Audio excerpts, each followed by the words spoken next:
তাদের জন্য আমি লোহা নাজিল করেছি, যার মাধ্যমে একদিকে যেমন রয়েছে বিপুল শক্তি, অন্যদিকে রয়েছে মানুষের বহুবিধ উপকার। এই সব কিছুর উদ্দেশ্য হচ্ছে এর মাধ্যমে আল্লাহ তাআলা জেনে নিতে চান কে আল্লাহ তাআলা ও তার রাসূলকে না দেখেও সাহায্য করতে এগিয়ে আসে। বস্তুত আল্লাহ তাআলা প্রচন্ড শক্তিমান ও মহাপরাক্রমশালী। আমি নূহ ও ইব্রাহিমকে আমার রসুল হিসাবে প্রেরণ করেছি এবং তাদের উভয়ের বংশধরদের মাঝে আমি নবুয়ত ও কিতাব প্রেরণের ব্যবস্থা করে রেখেছি।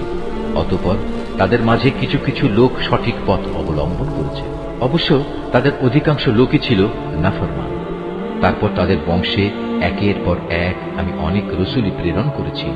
তাদের পরে এক পর্যায়ে আমি মরিয়াম পুত্র ঈসাকে রসুল বানিয়ে পাঠিয়েছি এবং তাকে আমি হিদায়াতের গ্রন্থ ইনজিল দান করেছি। এর প্রতিষ্ঠায় যারা তার আনুগত্য করেছে তাদের মনে তার প্রতি দয়া ও করুণা